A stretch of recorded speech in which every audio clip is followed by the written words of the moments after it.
Ito, nagluto ako ng chicken apritada, parang mechado ang style. And ito ang lunch ko ngayon.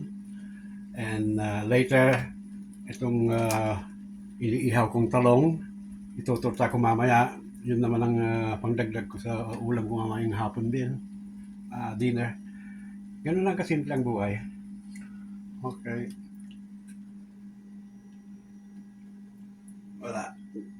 Walang masyadong pinagkakabisihan ngayon. Kaya ito, nagluluto ng pananghalian.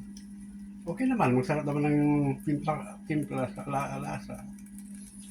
Lagyan ko ng carrot, patatas, uh, bell pepper, ground pepper as well. Of course, tomato paste. Tinumblaan ko sa ng patis. Masarap. Okay. Ang pagluluto ay common sense lang. Yun ang opinion ko lang. Kasi hindi naman ako nag-aral ng pagluluto. Personal na ano ko lang to. Luto.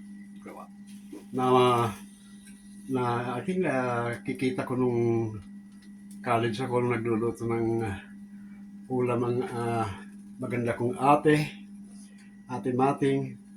Wala, laing-laing, yun. Natuto ako doon sa kapitbahay namin, si Aling Pita, Manong Pita.